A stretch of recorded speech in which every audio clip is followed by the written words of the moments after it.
Okay, so we're back at Farmer Britain's Best Lawn 2016. Why are we here today? Well, today we're going to be doing a big renovation. We're going to be scarifying it and we're going to be hacking it right back as far as we can go with it, making it look too unsightly, getting some products on ready for that final push of the season. We've not done anything other than cut it since I did the Galactic video, so it's in real need of some attention. So let's get it sorted out today.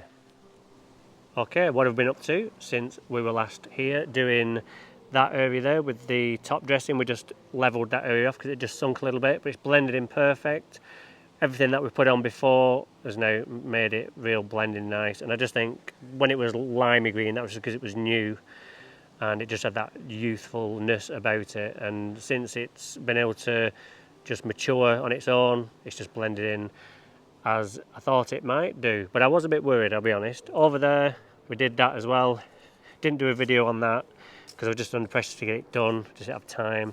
So we had the compost on there, seed, and it's come through lovely. We can actually see the vertical lines, what we did with the scarifier, and you can see where they're just coming through in the little rows. So that just shows that a good stripe, like with a verticutter or the bladed scarifier, the seed falls in there and it does a real good job of germination. So yeah, so why are we doing what we're doing?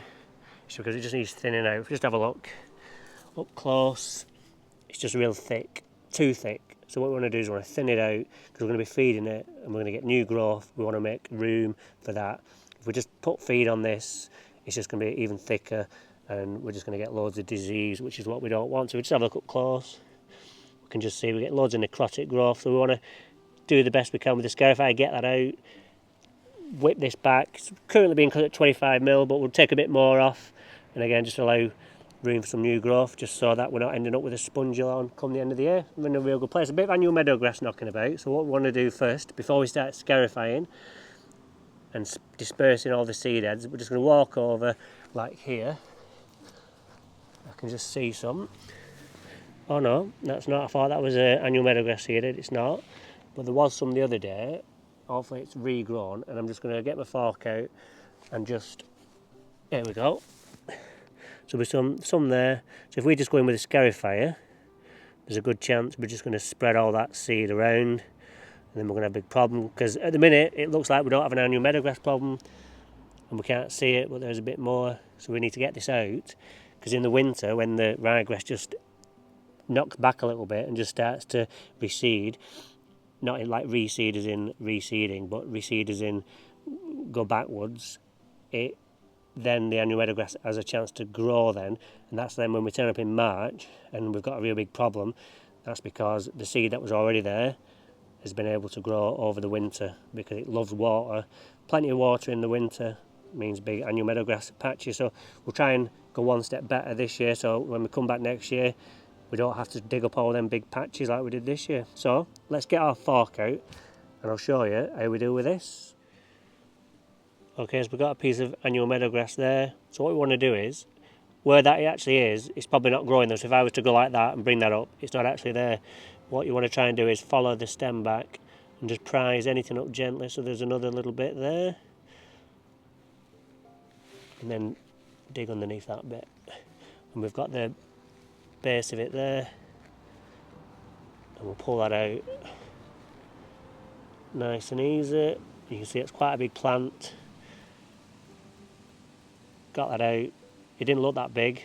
It's left quite a big hole. So then what we do is then just get the fork and just cover it over. There's still a hole there, but it'll, when the mower goes over it, that'll just all squash in and close it up. So we got rid of that one. That's how you do it. So as I'm on my journey to find annual meadowgrass, in this bottom left corner we get real bad worm casts. So they're quite dry at the minute, so we can just pick them up and get rid of them. But the best way is just to get your fork and just kind of go with the flow of the grass and just get them off that way, like that. And that's the best we can hope for, because there's no chemical intervention anymore. We used to be able to use something called carbendazim, which was a fungicide, but it did a great job at just deterring them. It didn't kill them, it just stopped them coming up to the surface, but the Europe laws didn't want that, so they took it off 7 years ago. So now worm casts are probably one of the biggest issues in the industry, really, because there's only cultural ways of getting rid of them, and who has time to do this all the time?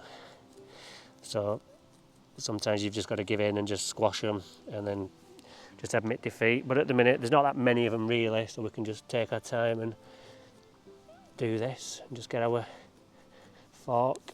And obviously we could just leave that on there and it'll just break down because it's dry.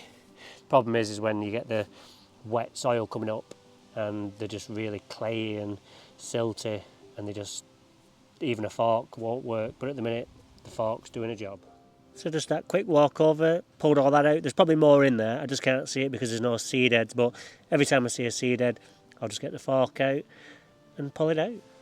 Okay, so we're just ready to scarify. If you've never seen this machine before, this is Yield Faithful.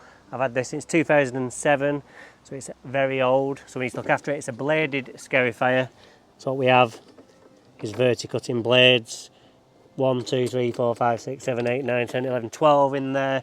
So we do a real good job of getting all this up. So I'm going to go pretty deep today and really hack this one back, but it's needed, and it's 2 weeks pain for 2 months gain, remember? So that's my little phrase, but it works.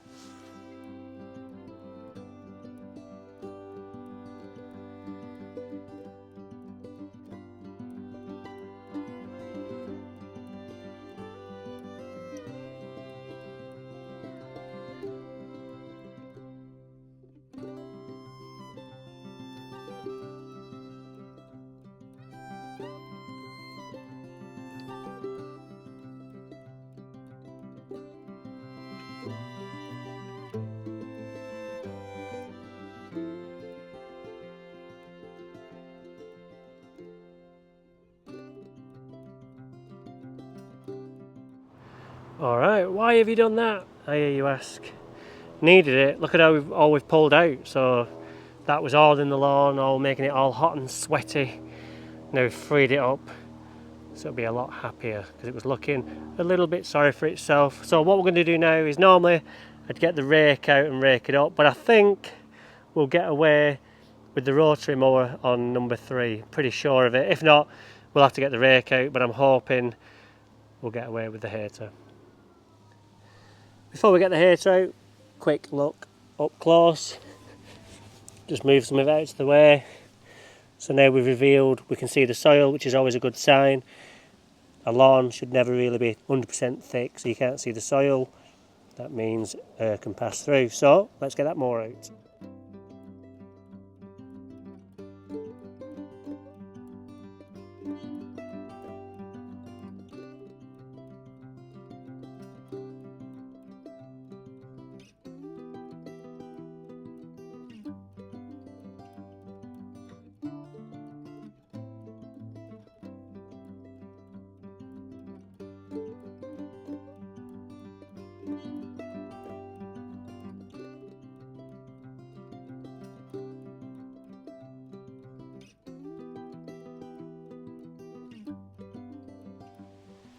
Alright, how good does that look? So I had to go over it again because the first pass didn't pick everything up.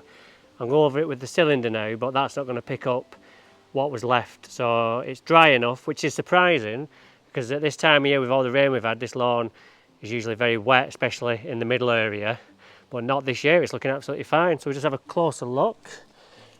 We can see now it's nice and free. Got rid of a lot of that stuff.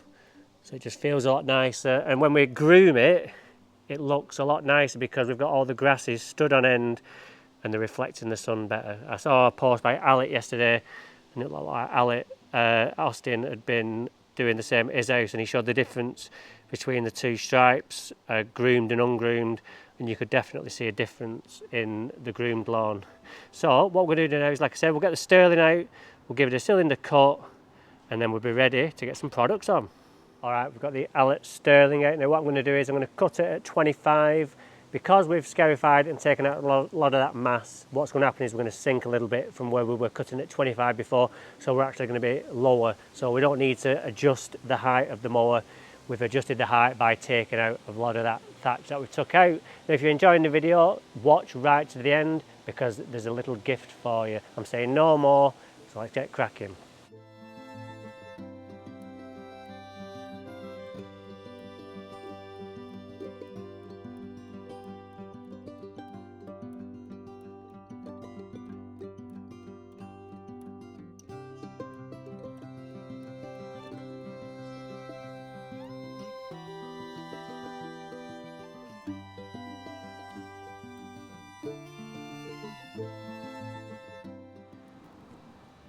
Okay, so that's cut with the cylinder, 25mm, perfect.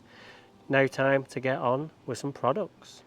Alright, so it's time now to get on with some equilibrium. Now remember, when we're spreading equilibrium, even though it's coated, 50% is coated, if we drop too much in one place, it's going to scorch, it's going to go orange, and the main reason for this is that when we're pulling on this trigger, we have to be moving. The minute we pull this trigger, the equilibrium or Dan's deep green starts coming out onto that little spinning disc, and if you're not moving, it just keeps piling up, and then the minute you move a little bit, it distributes it, and because it's so heavy and there's not enough speed to distribute it wide, it all falls in one spot. So that might account for why some of you are experiencing some orange spots. But without further ado, let's get going and let's get it on, because we've got rain coming tomorrow and it's going to get watered in, which is perfect for me, so I don't have to water.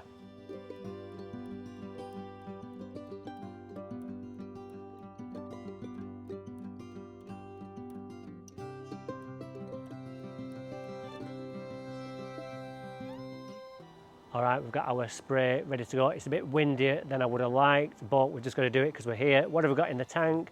We've got Stella, Orbit, Grace, Dan's Magic Liquid Lawn Feed, Slow Grow, and H2Go as well. I always recommend putting H2Go on separately, but just because I'm here and it's really heavy rain tomorrow, we're just taking advantage of it and getting it on. Won't do any harm, so let's get it on.